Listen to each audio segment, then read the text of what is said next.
आज बात करेंगे उस विषय की जो शायद सभी लोग भूल चुके हैं। जी हाँ, हम बात करने जा रहे हैं पेट्रोल डीजल के बढ़ते दामों पर। नमस्कार, मैं हूं कुलदीप शर्मा और आप देखना शुरू कर चुके हैं reportexclusive.com। लगातार छठे दिन भी दरें बढ़ चुकी है। 2% वेट घटाकर भी पेट्रोल डीजल का जितना सस्ता किया गया था, सिर्फ 6 दिन में रेट बढ़ाकर उससे ज़्यादा महंगा कर दिया गया है। जी हाँ, पेट्रोल और डीजल पर सबसे ज़्यादा वेट वाले राजस्थान की राजधानी जयपुर में अब पेट्रोल 95.17 रुपये और डीजल 87.38 रुपये प्रति लीटर हो गया है। लगातार छठे दिन बड़े दामों के असर के चलते इन 6 दिनों में जितना भाव बढ़ा है उतना ही भाव पेट्रोल और डीजल पर कम किए गए 2% वेट में कम हुआ था। यानी बेमुश्किल झुकी राज्य सरकार के फैसले के बाद फिर से भाव बढ़ाने के लिए सिर्फ 6 दिन काफ़ी रहे हैं। जयपुर में पेट्रोल के दाम रविवार को 31 पैसे और डीजल के भाव 34 पैसे प्रति लीटर बढ़ गए हैं।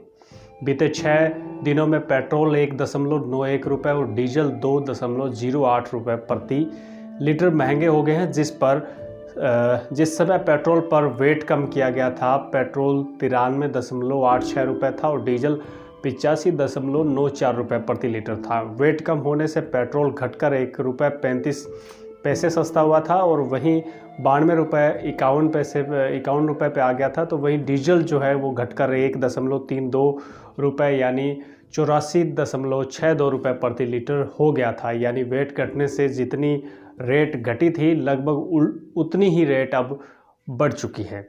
ये काफ़ी चिंता का विषय। बात करें वेट घटने के बाद से अब तक बड़े दोनों पर 2.5 रुपये से ज़्यादा बढ़ चुके हैं। पेट्रोल कंपनियों की ओर से लगातार बढ़ाए जा रहे दामों के बीच राज्य सरकार की ओर से घटाए गए वेट का असर कहीं पीछे छूट गया है। जिस समय राज्य सरकार ने वेट घटाया था, तब घटने के बाद पेट्रोल जो है सस्ता हुआ था, डीजल भी सस्ता हुआ था।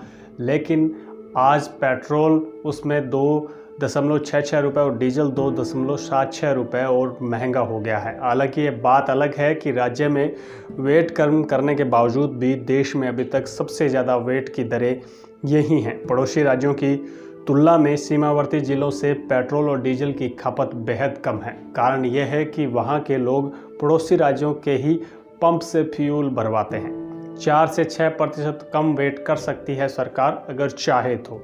राजस्थान की सरकार इस संबंध में राजस्थान पेट्रोलियम डीलर्स एसोसिएशन के अध्यक्ष सुनीत बगई का कहना है कि जिस समय लॉकडाउन के कारण सरकार को रेवेन्यू कम मिल रहा था, उसकी पूर्ति तो सरकार वेट बढ़ाकर काफ़ी समय पहले ही कर चुकी है। अब रेट बढ़ने और वेट बढ़ने से रेवेन्यू बजट प्रावधान से कहीं अधिक हो गया है। ऐसे में अब राज्य सरकार को वेट कम से कम 4 से 6% कम कर राज्य के निवासियों को राहत देनी चाहिए। अगर हम बात कर रहे थे प्राइवेटीकरण, तो अगर प्राइवेटकरण की अगर बात की जाए तो इससे इतना स्पष्ट होता है कि जिस भी क्षेत्र में उसको आप प्राइवेटीकरण करने का प्रयास करेंगे तो ये उतार चढ़ाव आपको देखने को मिलता रहेगा। अब देखने वाली बात यह रहेगी भी केंद्र सरकार कब तक, राज्य सरकार और केंद्र सरकार दोनों मिलकर कब तक इन वेटों को कम करती है। आज के लिए बस इतना ही। अगर आप हमें फेसबुक पर देख रहे हैं तो फॉलो कीजिए और अगर आप हमें यूट्यूब पे सुन रहे हैं तो चैनल को सब्सक्राइब करके बेल आइकन का बटन जरूर दबा दें।